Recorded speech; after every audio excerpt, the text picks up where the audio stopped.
Yes, guys, welcome to Chasing Green Arrows. Imagine if this is our best ever stream live from Dubai.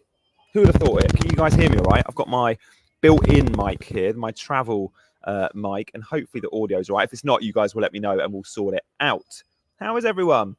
How are you feeling about the FA Cup? By the way, Bigman Backer is on his way. Shout out to everyone in the chat. John's in the house. Rodrev, Kev, Freddie, British87, Zodak. Good to see you all, team. Mr. T, loads of our regular chasers there as well. Loads of new faces, which is good. Good to see Geddy's there. Hello, team. Do hit that like button nice and early. I want to get a record amount of likes in today's stream. Is that possible? It's definitely possible. But do we want to hit those buttons? If you're new around here and haven't already subscribed, you know what to do. You know what to do. Where's Bigman? Can we have wrong guesses only in the chat for where Bigman might be right now? Keep it clean. Where might Bigman be right now? Let us know in the chat. Really keen to see some hopefully very funny but clean suggestions. Where could Bigman be? I reckon Bigman is too busy taking photos for his Instagram. Have you seen Bigman's Instagram? Bigman's got 65k followers. Like, genuinely. Bigman's in my suitcase, says Gary. Bigman's playing cricket, says Geddy. He's doing Solanke scan, says Freddie. Beware of the mic issue. Thanks, CH. Is it good when I hold it out like this? Someone once said it's not good when I hold it out like this. But hopefully it is. Bigman is smoking in Dubai. I might be smoking in Dubai very soon. Watch this space. Big Man's on a diet. He's turned into Little Man. Very good. Very good. Guys, we've got some big questions today. Big Man's going to be addressing those questions very shortly. Every time the wire moves, we can hear it. I'll keep that wire still. Big Man is in the house. Mate, hello, Gianni. How are you doing? Have you seen the chat? Have you seen the chat? We've been guessing where you might be. I haven't actually. I was just setting up the laptop. How have you been? How's been the trip to Dubai? Yeah, man, really good. Someone said you were scanning Solanke, but no, so far so good in Dubai. I'm having a great time. I'm currently live in a cafe, and I've got. I love Dubai. I love Dubai. Drink. Like, what even is this? I don't even know. It's got avocado and berries and mango in it. Mate, you've been to Dubai, lots of you, because from Pakistan, it's not far, is it? Yeah, it's like a 2.5-hour flight from my city. I go to Dubai quite a lot. In fact, I'm planning to go there again in my vacations in the summers. So it's a place I love going to. It's a very nice place. And a lot of Pakistanis and Indians go there very regularly. Yeah. I might take my headset out and then I can have you for the speaker and we can all hear. And then I won't have the wire issue. You're muted. There we go. How's that? Yep. Can you guys hear me clearly? I can. Nice. That's better. That's much better. Get rid of the headset. So yeah, short flight for you. Yeah, for me it's like 7 hours. So it's only my second time ever here. But meh. Big Man, I said at the start of the stream, I want to get a record amount of likes. And so far, so good. 169 people watching. I'm hoping we get loads of likes and subscribes. FPL Fella says, who used to live in Saudi, FPL Fella? Get yourself on a boat that takes you around the Atlantis.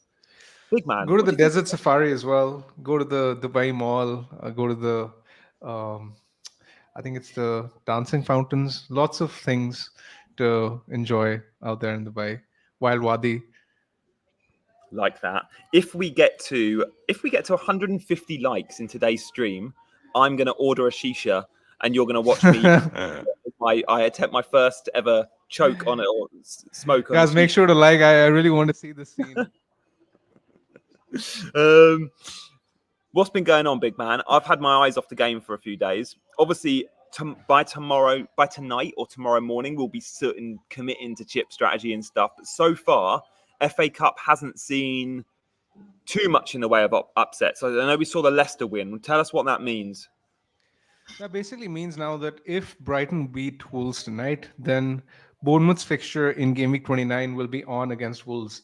And that is significant for quite a few managers because now that Bournemouth are doubling in 28, and a lot of us have got Hee-Chan in our teams as well. I see, Gianni, you succumbed to the Hee-Chan FOMO as well last week.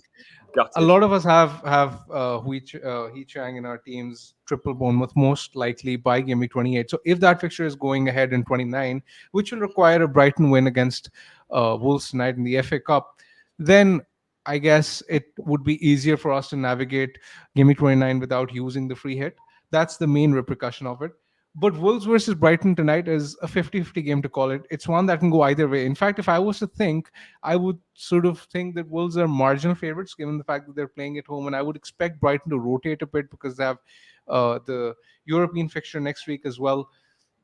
I personally think Wolves will win, and Newcastle won last night, so again Newcastle will blank in 29. City won, City will blank as well, and the key fixtures for me tonight are the Brighton Wolves game and the Chelsea Leeds game. If Chelsea end up beating Leeds as we expect them to at the Bridge, then it would be difficult to pass on the idea of free hitting in 29 because then Chelsea will be blanking, Arsenal will be blanking, Bournemouth will be blanking, Wolves will be blanking. A lot of the popular teams which we basically own the majority of our players from, will end up blanking, which will make it very difficult for us to navigate game week 29. I am slightly worried that the outcome based on tonight and last night will all lead us in the same direction based on chips. Like if there's no upsets at all, we're forced into a free hit. If there is an upset or two, we're forced into one or two things. Either we navigate 29 with free transfers because we might already have Chelsea and Arsenal players, for example. Let's say Chelsea lose to Leeds. Or a scenario where, say, Bournemouth get a fixture and Bournemouth Wolves goes ahead, but we perhaps don't have enough of their players to navigate the free transfers. And we could go triple Bournemouth for the double in 28, cover them for 29 and start to sell them in 30, 31, 32. And we actually go wildcard 28. I don't think we're going to be forced into wildcard 27, though. What's your take there, big man, and everyone in the chat?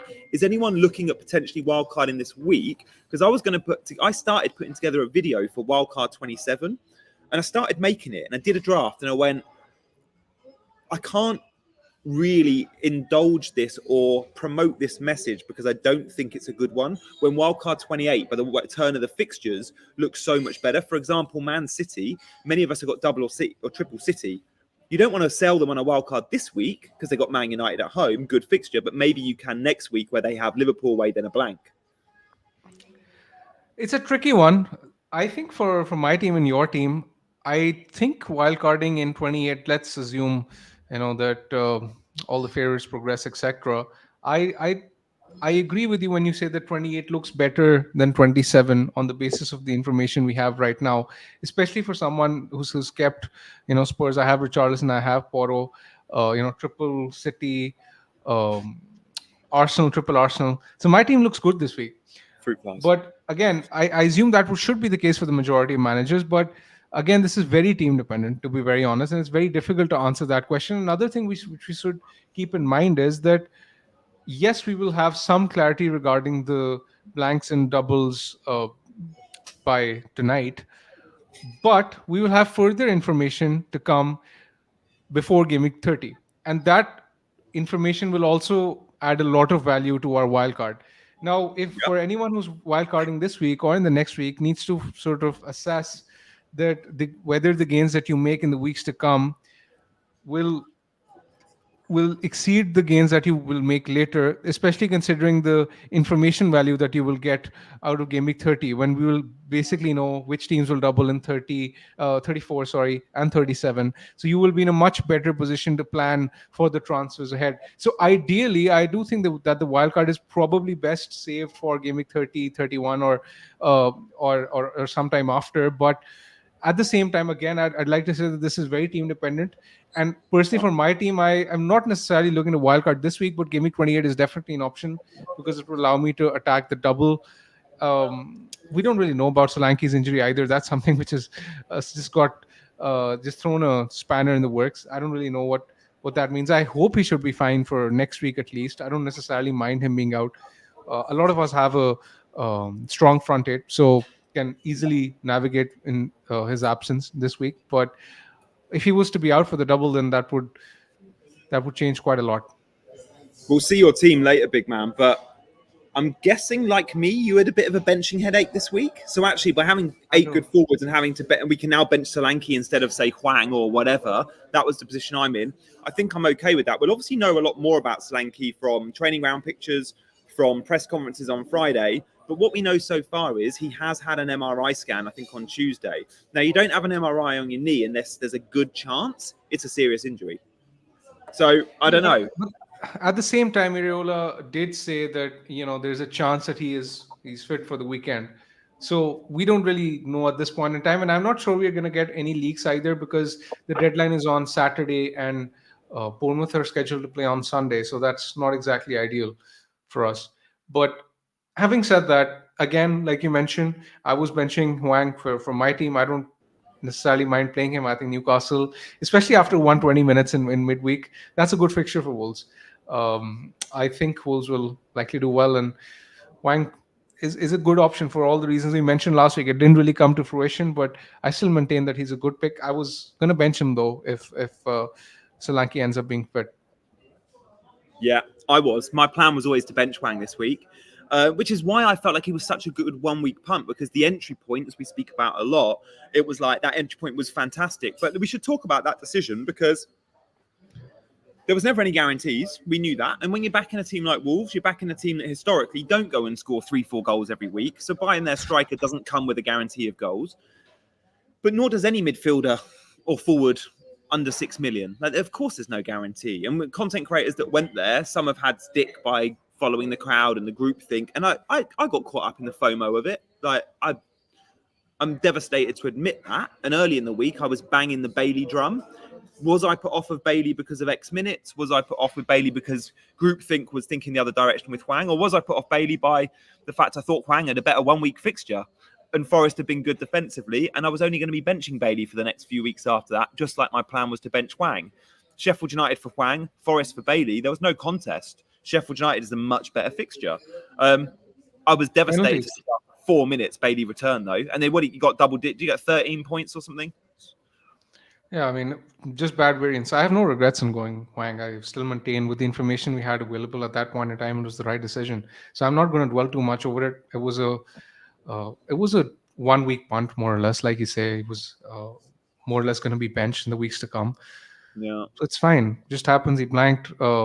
Yeah, but you weren't thinking of anyone else, Just Big Man. negative variance. You shouldn't have Yeah, I regrets. mean, I mean, You're always on Hwang. When you're me and you were 70% likely on Bailey, you're going to be annoyed.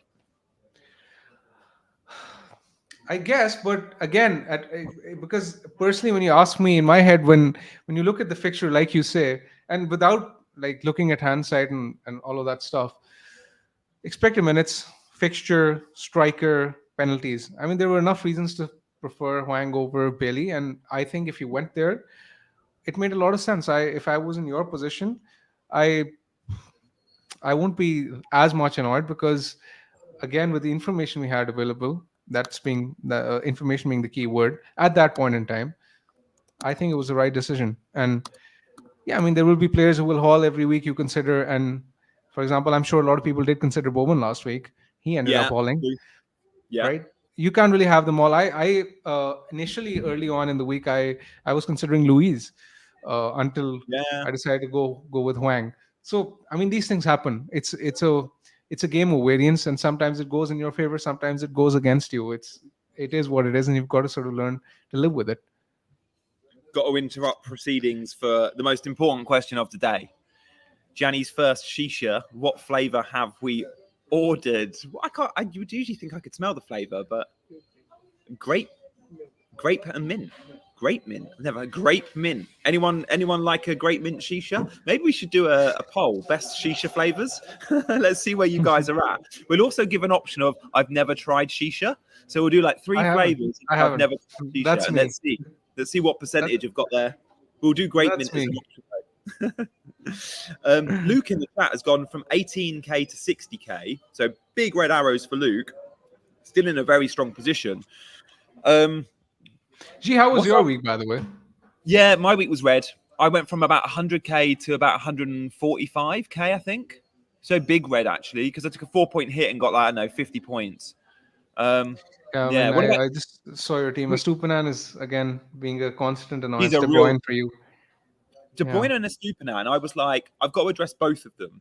But I was always thinking with De Bruyne, let's see how he plays versus Luton. Let's talk about last night's Man City game and then talk about defensive replacements for Estupiñán, right? So De Bruyne, now we know what we know. 90 minutes under his belt on a Tuesday night, not a Wednesday, and he plays Sunday. So Tuesday, Sunday turnaround off the back of 90 minutes.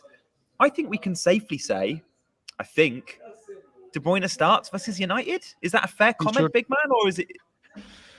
I think he should. I mean, if I was guessing, I would assume he did. He would, because he was fantastic last night, and I was actually surprised and shocked to see Alvarez being mentioned. I think I would have thought that Luton was the fixture where he'd play, especially that he was rested against Bournemouth at the weekend. And it was a bit weird and a bit strange to see Haaland being taken off around the 70, 75-minute mark against Bournemouth when the game wasn't exactly won. City were struggling to quite a large extent, and Storm down the he sort tunnel. of replaced him. Exactly, he sort of replaced him, and then he started him in the cup. So again, Pep being Pep, we can't really predict him. But I think if I was to guess, I do think De Bruyne starts, and he shouldn't be an immediate issue for you to address. This is a good fixture to hold him for. I've got to hold him. We won't get leaks on it. Estupiñán should go though. I don't think Estupiñán will start. No, Estupiñán's a definite go. I mean, he'll probably start tonight, but minutes for Estupiñán tonight for me are kind of irrelevant, whether he starts tonight or not. Unless because he goes there was and this finds quote a hat-trick. from De Zerbi. There was this quote from De Zerbi where he said that Estupiñán needs to play better and to basically, in order to regain his place back, and that sort of gives it away that he's not going to come back in the side anytime soon. And Brighton's fixtures, to be very honest, after 1 or 2 weeks are turning as well. So Estupiñán's a definite sell for me. You got unlucky a bit with the Bell injury as well last night. I saw that for Luton, and you got him in for the double, and the guy's injured. So I'm not sure about the severity of the injury, but the timing is horrible. I got him for the double and the probability of him playing in 29. And yeah, I saw he went off at 39 minutes. I saw he got injured. I haven't done any research as to the severity of that injury or quotes, but I expect to go off at 39. It's going to be fairly serious. Does he miss 28? Likely. Does he miss 29? I have no idea. So if you are aware on the Bell injury, let me know. But because he's such a non-event in FPL and it really for Luton, I don't expect there to be too much in the form of press conference questions about Bell. Like, he's in the 11, but he's kind of he's fringe certainly player. not. Yeah, he's a fringe player in the 11, which is weird to say, but he absolutely is. Annoying, mate. That is really annoying for me. And I do unlucky. think game week 28 wild card, I'm completely open to it based on what we see tonight. 27 wild card isn't for me because I like the fact I've got De Bruyne, Foden, Haaland for Man United. And having seen City play last night, having seen Man United defend against Fulham, which, by the way, was their worst performance of the season, City can go big at the weekend. I'm sorry to cut you off, but sure. I think if, let's say, with the team that you have, Estupiñán can go for a Bournemouth defender, and you can then get one more Bournemouth in next week. If it's a mid, maybe someone for Foden. If it's you get Neto for Areola, that's also doable. I mean, even if you assume that that Bell misses out, you still have Doughty. You will have triple Bournemouth. Yeah, your team is as good as it gets. You don't necessarily have to go out of your way to wildcard in 28. Your team seems pretty well set up. I mean, this Estupiñán injury is kind of an opportunity for you to jump on a Bournemouth defender in advance, which is fine because they have a good fixture this week as well. I do. Yeah, my planned transfer this week is if Bournemouth have a fixture in 29, it's definitely Estupiñán out for a Bournemouth defender. Senesi is on 8 yellows, 2 more yellows for Senesi, and he's got a 2-game suspension. You get to 10 before a certain threshold, and it's 2 games out. I think Anthony Gordon is another player on 8, by the way, in terms of big FPL assets. Yeah, but again, the risk sort of amplifies with the centre back, right? So Senesi is a bit of a risk, especially when you don't know when to wildcard. Let's assume that you decide that you want to wildcard in game week 35, then you would need Senesi for a longer period of time. So especially with the Bournemouth defenders, there's not much to pick between them. So why not just go with someone who's at least nailed to start? And I think I'm not personally. I had Senesi ahead in the pecking order initially, but now that he's on 8 yellow cards, I'm not really considering him. I think Zabarni and Kirkez are the ones I'm considering. Now, Kirkez has sort of become more of a consideration with this injury to Lloyd Kelly, who has a hip injury, and we don't exactly know the extent of the injury, and we don't know when he's going to come back. And Kirkez has been playing really well. In fact, he was one of their best players against City. at the weekend. And Zabarni's played almost every minute. I think he's played every minute of the Premier League this season, if I'm not mistaken. So these two guys are the ones I'd look at if you're buying a Bournemouth defender this week. I like that tip. I guess Estupiñán sellers are unlucky in the fact that he's not been starting and you've had no points from Estupiñán, but fortunate in the respect that you've got now a free defensive slot, you can easily move on. Many that don't have Estupiñán might have a back three of double Arsenal defence and a Spurs defender, or double Arsenal defence and a Man City defender, or even a Doherty, right? They don't have necessarily a defender they need to sell this game week. So as you mentioned, big man, the benefit of Estupiñán is you can now easily move to a Bournemouth player. Yeah. So, for example, with my team, I have double Arsenal. I have Porro and the City defender, which is Arcade, which is basically the template that you mentioned. And my plan is to get a Bournemouth defender next week, I think, for Ake, because City have Liverpool away next week, and then they're blanking in 29. So I can safely move Ake on from next week. I don't mind playing him against Man United at home this week, even if Porro is injured. That's a good fixture. Oh, yeah. With no Højlund, I won't be surprised if City cleaned. So, yeah, I'm more than comfortable playing Ake this week, and then next week he can go for a Bournemouth defender. I think that's a solid plan. What about minutes last night? I didn't check it, big man. I know you'll be on this, so I don't mind putting you on the spot. Did Dubravka make the squad? Did Dubravka get minutes? I'm just thinking about Dubravka made a lot of... He won the penalty shootout for them. I watched the game. He won the penalty shootout for them. He saved 2 penalties. Love that. So he's back. And he made around 7 or 8 saves in the game as well. He was really good. He made 7 or 8 saves in the game as well. He was really good. Because I was thinking if Dubravka was out for a couple of weeks or a month or whatever, then a move to Neto would have made sense. No, Dubravka will play. I think that transfer probably makes more sense in 28. Again, that sort of comes down to, what your strategy in 29 is, and then we can sort of debate whether it makes sense for us to sell Dubravka or, Areola. But Neto is a really good shout, I think, in game week 28. Bournemouth defense, there's no doubt, is a very good defense. Guys, for someone like myself, I don't have any Luton. I'm not sure whether I'm going to get any Luton, actually. I might as well just target double Bournemouth because I already own Solanke. So they have the fixtures in 28. They have Luton at home, Sheffield at home. Luton aren't inspiring me with any confidence whatsoever, so I might as well completely avoid Luton altogether. They've become a bit of a non-event. Like there was when we bought in Doherty, when I did, when a few of us moved to Luton a few weeks back, there was good options there at Luton. Now we've seen them getting spanked. Like they're really struggling. Yeah, I mean, Doughty can still get, an assist or 2 in every random game, but again, you can't rely on him for clean sheets. I just don't think Luton will keep any clean sheets in the double. Even Crystal Palace will score against them. Crystal Palace were impressive this week. I know it was Burnley, but yeah, the formation is nice with the wing backs. I think Munoz is someone I have an eye on later when Crystal Palace are double likely in 34. He's playing as the right wing back under the new manager, and he was bombing forward at every opportunity. Proper pedigree in terms of goal threat as well for him. Like he was bought with a big reputation for Palace. Guys, thank you so much for hitting that like button, but also do subscribe. Definitely subscribe. Like, don't forget about that one. The subscribe button's important. And if we hit a certain amount of likes, I'm not even going to say what the threshold is if you're just joining. Certain amount of likes, you're going to see Gianni choking on a shisha. Is it a shisha or choking on shisha? Choking on a shisha pipe. I don't know. I'm not an experienced campaigner when it comes to smoking shisha, so you're going to see me mess it up as I have ordered it. And the flavour I ordered was called something mint. Berry mint? Grape mint. Looking forward to that one. Is Bigman rolling? Or is he going Son Min? Big man, the plan was always Spurs players for 27 for both of us, I expect. I think this is the big question for me this week. And my plan pretty much comes down to the chip strategy that I'm following.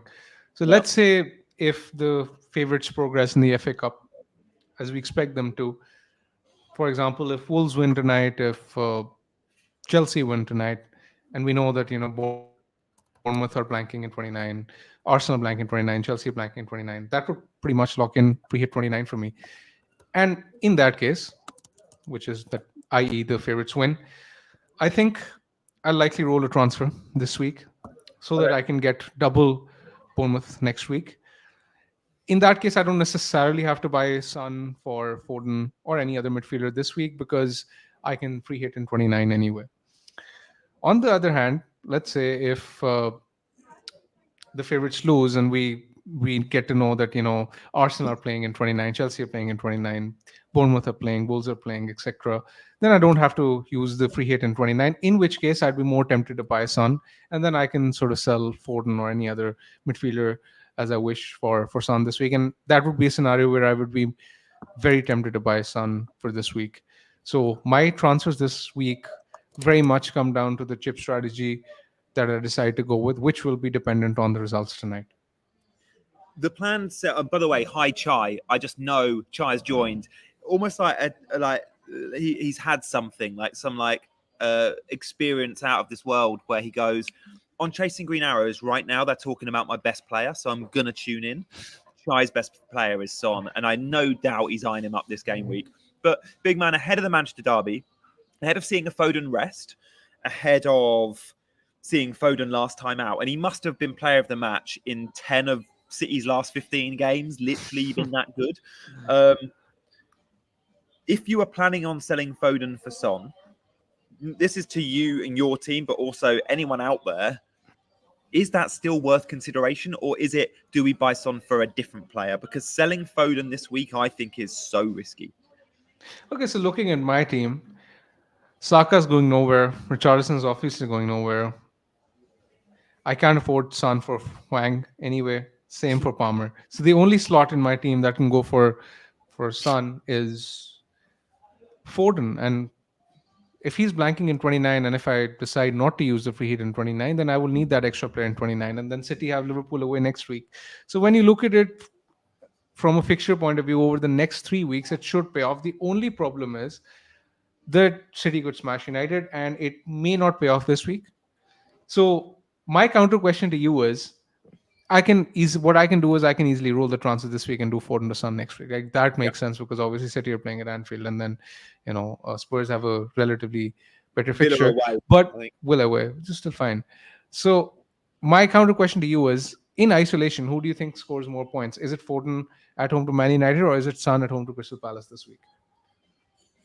It's Foden, because Spurs are unreliable at the moment, and you could say City aren't the most reliable because we expected them to score more than one versus Bournemouth or whatever. But seeing the 6 goals versus Luton, seeing the form of Man United, seeing the fact that City are at home, and we know at home that's so dangerous, Foden gets more points than Son in isolation, I think. However, there is one caveat to that.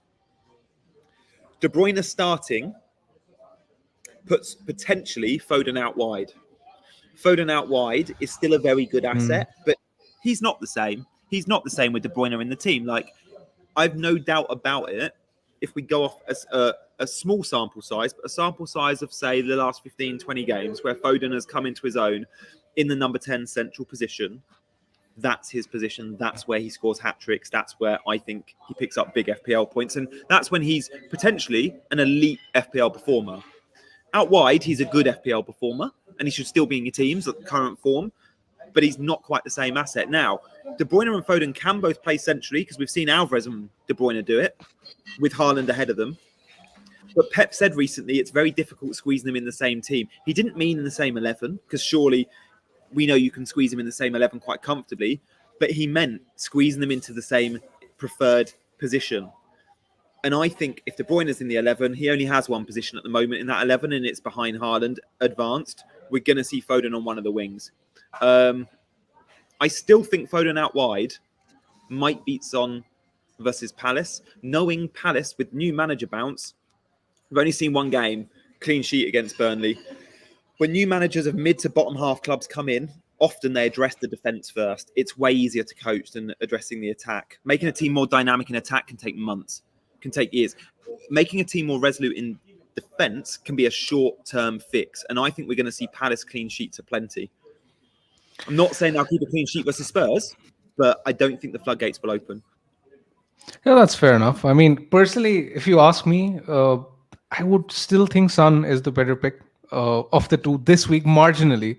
I do expect Foden to get a return or two, and I think Son will probably score. I know he hasn't been as effective playing from down the left. That's another theory that's sort of doing the rounds.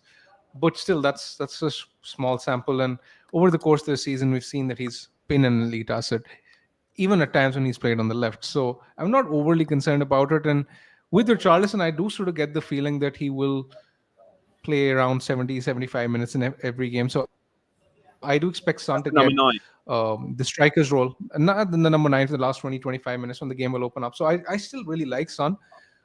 This Foden Son decision is really tough for me, to be very honest, and which is why I'm sort of hoping selfishly that the favorites win in the FA Cup, and I don't really have to make that decision this week, because if I'm free hitting 29 and committing to that strategy, then I can look to attack gaming 28 with 2 free transfers, and this week then I can just keep Foden and enjoy whatever he gets me against Man United. Coming to the Man United game, I like that. captaincy. Oh, okay. Mm. Should we see your team and talk captaincy? Because I think I've seen who you've got the armband on, so I feel like we should have it's probably a good time to That see it. was a rough draft. I mean, it's not locked in at all. Okay, you've got the armband on Haaland. Okay, I thought I saw it on Saka, but yeah, you're clearly not fully committed either way. Not at all. Not at all. I think I'm. Discuss captaincy and then look at transfers and subs and stuff. By the way, in the bar I'm in, big man, I've not seen at all the Man City Luton game from last night. Like, I've only seen the scoreline when I woke up this morning. And the highlights have just come on, so I might be distracted. But yeah, I can see De Bruyne getting 90, which was clearly a good indicator of his fitness. Okay, let's talk for your team. So let's go captaincy first. We'll do a poll. Who are you thinking of captaining in game week 27? We'll do Haaland, Saka, Watkins, and then other. And I'm guessing for last night, it was pretty 50-50 on Haaland, Saka. But after last night... just not for me. I think a lot of people, before the week started, before last night's result, basically, it was a fairly even split. I would in fact say Saka was marginally ahead of Haaland when it came to captaincy. But of course, being FPL managers, we were guilty of recency bias, and that's exactly what sort of came into play again after having seen Haaland smash it last night. And United have plenty of injuries at the back as well. We don't really know whether Maguire will be fit, whether Varane will be fit. I did have some issues in defense. So I think I will resort to Haaland, if I'm being totally honest. I think it was a 50-50 earlier in the week, but now I'm 65-35 on Haaland at this point in time, and I don't think I will change my captaincy, to be very honest, because with all these injuries, with the City goal projections going up, with Haaland in form, with De Bruyne expected to start, I mean, Haaland is Haaland. The bare minimum I'd expect from him in this game is 1 goal. Yeah. So yeah. And I was 50-50 big man at the start of the week, and when I say 50-50, I that's not a throwaway, like, I'm going to go Haaland, I'm going to tell you all I'm 50-50. I was genuinely considering Saka, and his XG in the last 4 games he's played is higher than Haaland's XG in the last 4, which knowing we're banging on about Haaland missing loads of big chances. Well, Saka's had higher XG in the last 4 Premier League games, but after last night, I'm going Haaland. I'm locked. I'm 100%. Yeah. Saka's XG actually in the previous 4 games is top in the league, but it's a bit inflated by penalties, it must be said. But the thing with Saka is, and with Haaland, another thing I'd like to mention is that, of course, there's this safety blanket with Haaland that you know that he's going to be the popular captain, etc. Another thing is that Saka, I don't think he plays 90 minutes that often as Haaland does, because it's a Manchester derby. Right. Let's assume if City are winning 3-4-0, I don't think Haaland will be subbed off, because it is the derby and Pep will just leave his main man on the field. Yep. But with Saka, let's say if Arsenal are winning, 3-0, I wouldn't be surprised if Saka got taken off around the 70-75 minute mark. It has been happening in recent times. Now you can argue that by the time he's taken off, he could have done the damage, but I would rather have the guy who is more nailed to play 90 minutes. And I think that marginal favor that it marginally favors Haaland when you look at that from a expected minutes point of view as well. Okay. So while I'm generally all for captaining midfielders, I think this week I would probably resort to Haaland for the reasons that I mentioned. Haaland was angry against last time out. He went off. He stormed down the tunnel. The game wasn't won against Bournemouth by any stretch after like 70 minutes when he went off. Does De Bruyne coming back into the team? Because we see De Bruyne and Haaland start last night. 4 assists for Kev, 4 goals for Haaland. The link there is undeniable, right? That is a combination that has won them Premier Leagues. That is a combination that will... Haaland's preferred feeder is De Bruyne. Foden's been brilliant. Bernardo Silva at times has been great. In the past, like, some of the wide forwards at City can do it, right? But no one quite has the chemistry of De Bruyne and Haaland. To win the league, to have this brilliant run, apologies if it's slightly loud in my background, I think Pep's recognising, especially after last night, he knew it anyway. Doesn't matter how well Foden's playing, De Bruyne is my main number 10, and he's going to be back in the team starting, and I think providing makes him a very tough sell this week. I agree. Yeah. Coming to my team, the defense more or less will pick itself. I'll play Porro if he's starting. I'm sure we'll get leaks because it's Saturday fixture, early fixture for Spurs. I mean, they're playing at the 3 p.m. kickoff as well. If he's not in training, if he's not starting, I'll play Ake happily. That's not a problem. Similarly for Solanke, if he's fit, he plays. If he's not fit, Chan comes in. And Dubravka, I guess, will play over Areola. Yeah. The rest of the team pretty much picks itself. Like mentioned earlier, the transfer depends on strip strategy. Assuming that the favorites win and I'm committing to free hit 29, I will roll the transfer in order to be in a position to get double Bournemouth next week. If some of the favorites don't win, and if I'm not exactly sure about free hit 29, then I might do Foden to Son, albeit a bit reluctantly. Oh, I tell you what, you're well set, mate. Like, your back line is... you were very unlucky last week to have a double Arsenal clean sheet wipeout. As a Gabriel owner, I was desperate for Newcastle to score, and at half time it didn't look like they were scoring. So to have that clean sheet wiped out in a low XG game for Arsenal, there's no doubt in my mind, get to double Arsenal defence when you can, because they are head and shoulders above everyone defensively. They'll keep another clean sheet this week. I've doubled up on them since game week 13, and they've served me really well. I mean, So Saliba, Gabriel have got me goals, clean sheets. They've been one of the highlights of my season, so I can't necessarily complain. Yes, it was frustrating to see Newcastle put up a XG of like 0.2 and score, but I watched the City game actually, and City should have conceded, if I'm being totally honest. So I got lucky with the Ake clean sheet. True. I think Bournemouth were the better side for especially the second half for large periods of time. So you win some, you lose some. It was just that kind of week. The thing that frustrated me was the Hwang blank. So to be very honest, I would have expected Hwang to get me something. FPL manager, I try to. A clean sheet, but Ake, he didn't deserve one, so I'm all right about it. We're so different. I mean, I'm way too emotional. I tend not to bring emotion in FPL, and it helps that I don't support a particular team as well, I guess. So, yeah, I try and stay calm to the best of my ability. But yeah, I mean, but let's see where I end up this week.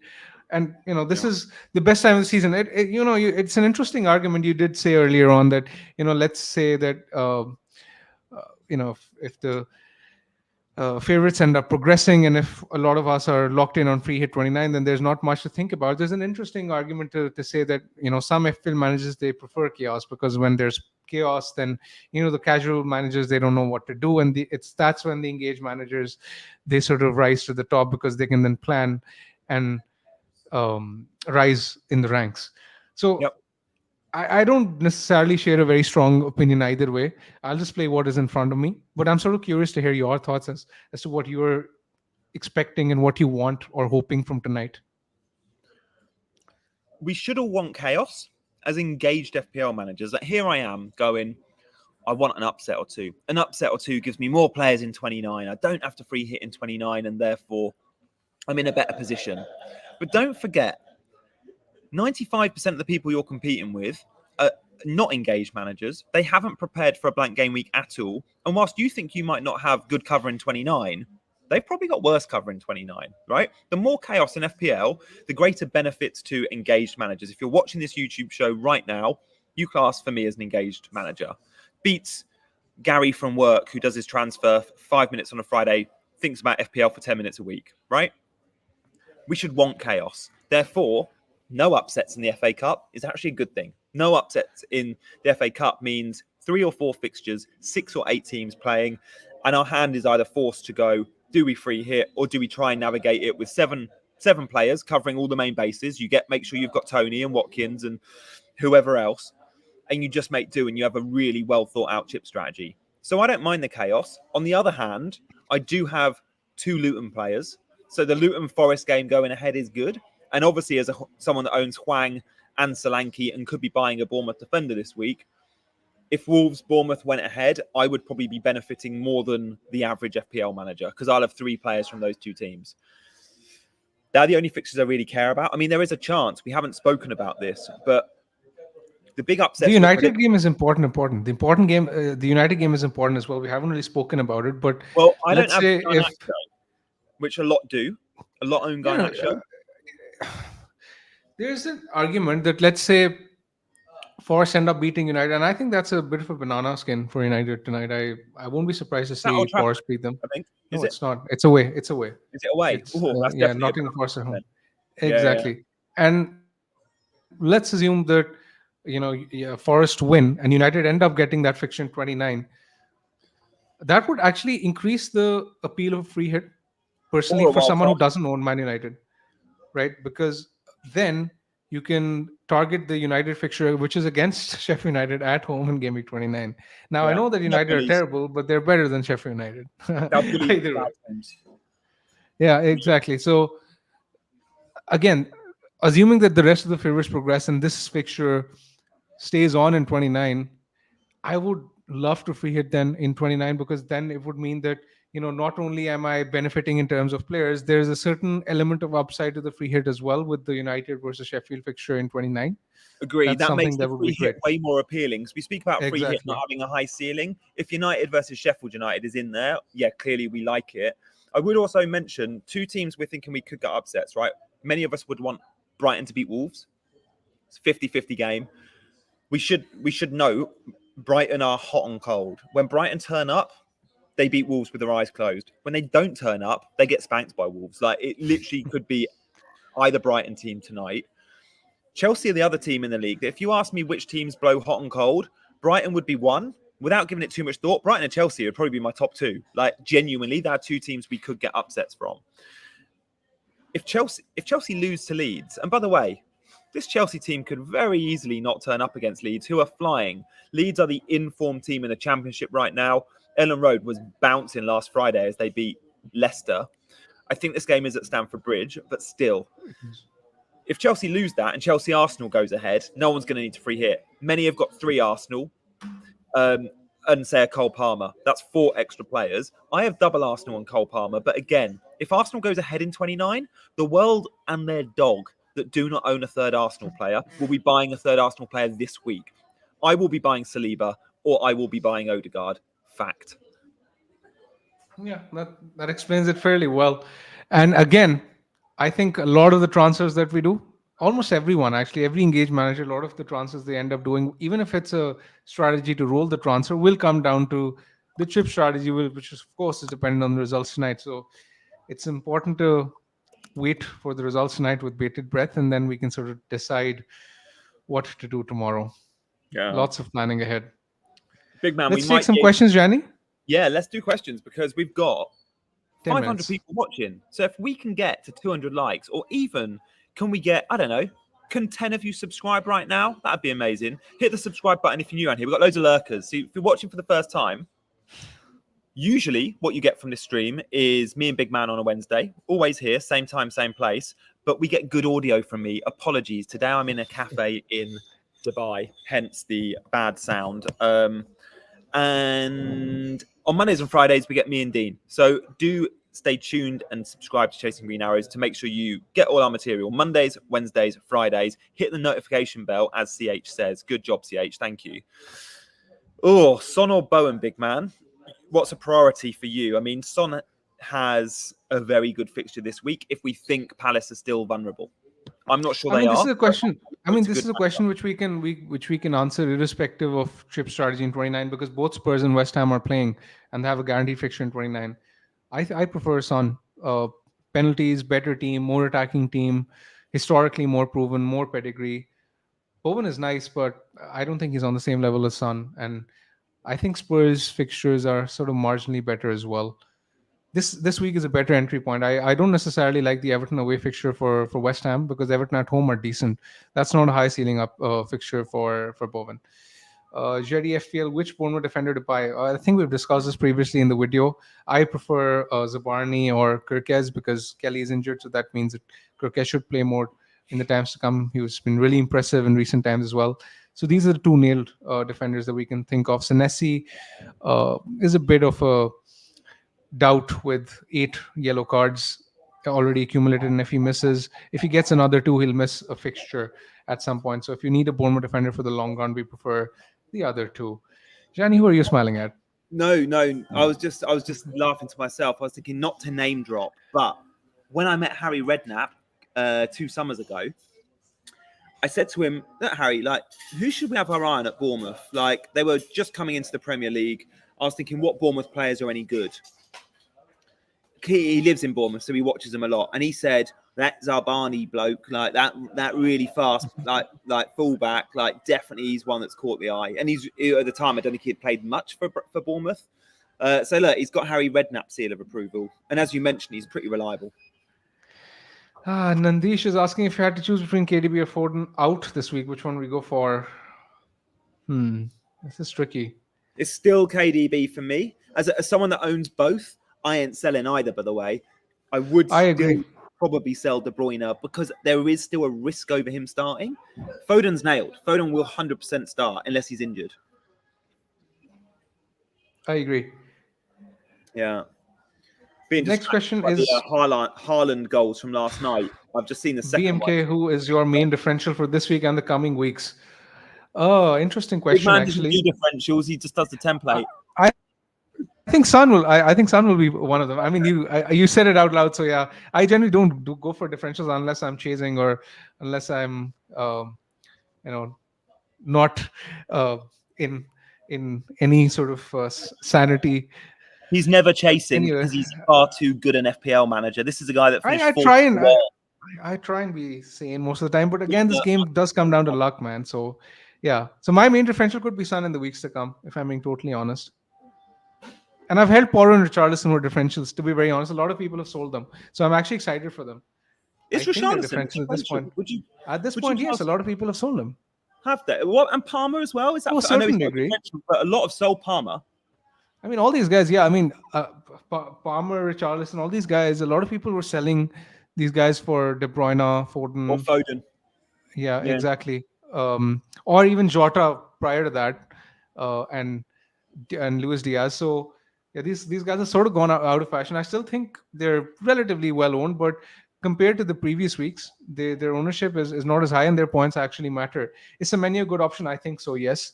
I'm not totally convinced whether he plays 2 games, but yeah, let's see. Let's see this week. If Solanke's out, then I think his expected minutes go up quite a lot. Foden or Odegaard to Salah if fit, or Hwang to Son. I think I prefer Hwang to Son, especially for the next 3 weeks. If you're looking to buy one, Son's fixtures over the next 3 are better than Liverpool's, and yeah, Son is fit. We don't really know any concrete information on Salah just yet.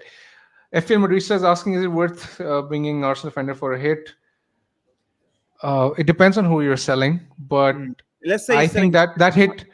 Yeah. There are 2 things now. Firstly, you have to sort of see who you're selling. Secondly, you have to see that when you're wildcarding, let's say if you're wildcarding anytime soon, then obviously the chances of that hit paying off are less and less. But let's say if you want to wildcard in 31 or after that, then yeah, of course, take the hit. Sell a Stupinan for -4 an option. If you're playing a Stupinan this week, then I would rather sell for a -4 for sure, especially for an Arsenal defender. That would be a no-brainer. Or even a Bournemouth defender, if I'm being totally honest.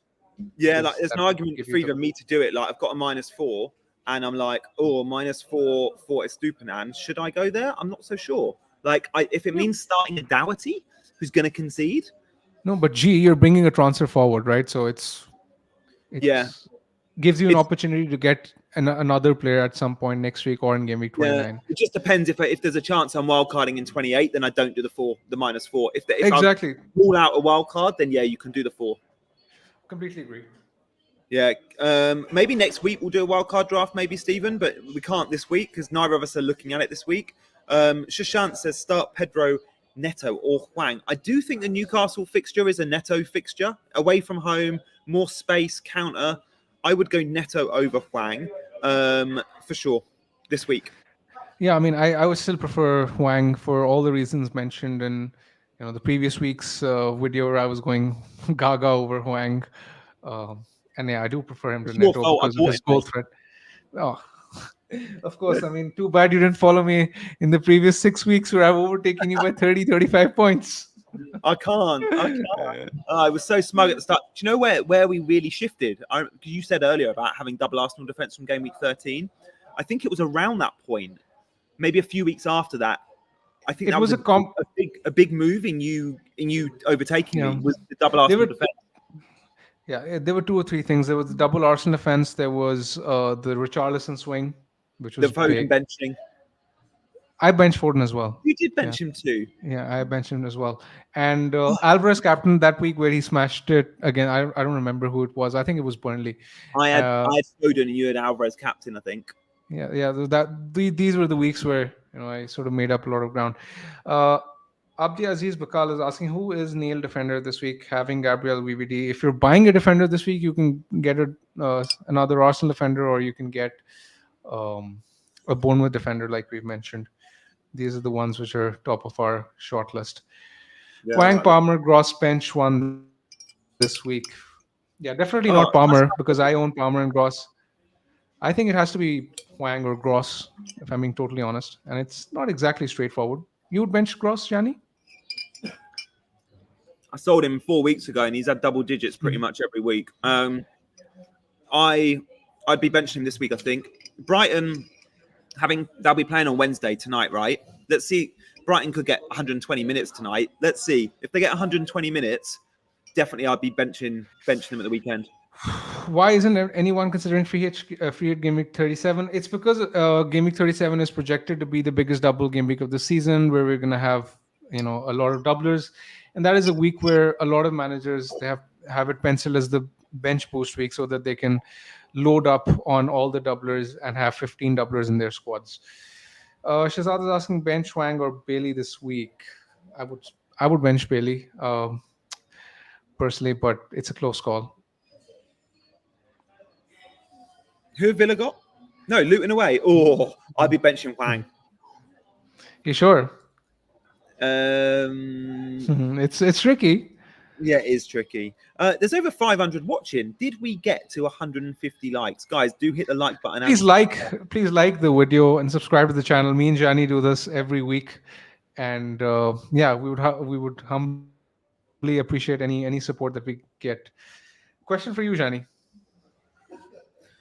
Where's the pipe? What's the hookup pipe? Lol, I bet it's a gold plated. It's not gold plated, mate. The budget didn't stretch that far. But I do have a shisha. I've just got to ask my friend if he minds me putting my chops all over it. Yeah. Is it gonna stretch? Here we go. Right. I might absolutely smash this. This might be smooth as.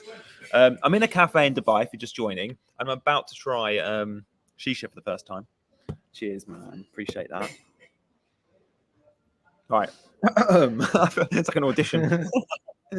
Right. This is. I'm more nervous doing this than what I was when Neil Robertson was watching me play snooker the other day.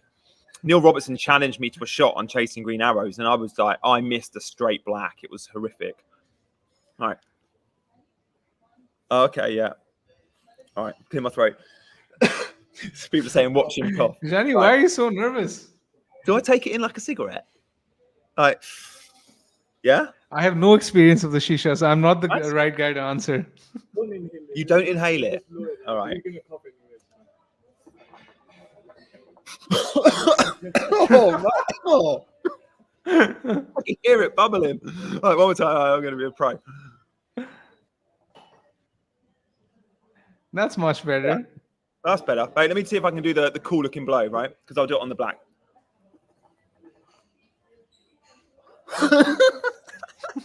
Oh, it tastes quite good though. I think I went a bit too It will big. take a while for you to get used to it. Right. In that case, I think I'm going to go back to smoking shisha for the next hour. If you fancy seeing some material, tune into my Instagram. Big man, you've got 65,000 Instagram. I looked at your Instagram the other day, 65k, and it's an FPL only account, pretty much. What are you doing? Yeah, I mean, I'm just glad I got into. There can't be a bigger FPL handle on Instagram than that. Like, I mean, I'm not an FPL handle on Insta. It is confession. Don't follow me on Instagram for FPL advice. But it must be the biggest, right? I think so, but I got into Instagram very early when a lot of people were sort of fixated on Twitter, so that helped, I guess. Yeah. What about TikTok? Are you on TikTok? Nope, not yet. A lot of people are, and a few people are asking me to join TikTok as well, but I haven't really had the time to sign up. Hey, Bigman and Gianni, do I use one free transfer to go Stupinan to Saliba or Foden to Son? Stupinan has to go. Stupinan is a priority sell. So Stupinan to sell Stupinan to either an Arsenal defender or a Bournemouth defender this week. Rate my chip strategy. It's very difficult to rate chip strategies without looking at your team, to be very honest, because chip strategies are team dependent, team specific. There is no optimal chip strategy that I can advise everyone to follow because they depend and vary on every different team. Shani, time, lol. High as a kite. Honestly, you've got to see it. You've got to see what I posted on Instagram earlier because this was such an Instagram versus reality thing. But genuinely, like I was like, look at the state of me. Who do I think I am? That is on my Instagram. Now that wasn't the reality. I happened to just pretty much there was Instagrammers in the room and I just stole their photo and went, I'm gonna do this thing. But yeah, I'm definitely not high as a kite or drunk. I am completely sober, enjoying a fruity big drink, whatever that was, and some non-drug shisha. Gianni has virgin lungs. Correct. I've never smoked, and pretty obvious, I guess. Gianni looks baked. I'm just tired. High on life, mate. I think on that note, it might be time to call it. Big man, you're, I think, likely to roll this week, but we'll find out. You'll keep us up to date on your Twitter and your Instagram. Of course. And next week, we could be discussing, well, we will be discussing in detail, probably a chip strategy that both Big Man and I will have committed to. And they might not be the same one. But make sure you stay tuned to Wednesday's stream for that next week. And on Friday, I'll be streaming with Dean late Friday night. Do not miss that one, where again, I'll give you the heads up on my chip strategy, reacting to what we've just seen. Before you leave, Chasers, I've got one thing to ask. Subscribe. If you're not already hitting that bell, please do. For now, Big Man, I think we'll. Any closing thoughts from you? I think we've covered everything with the information that we've had available. Good luck to everyone. I hope you plan well. Good luck planning tomorrow and day after because that's when the real engaged FPL managers, they get value for their money. So I wish you all the best and see you all next week.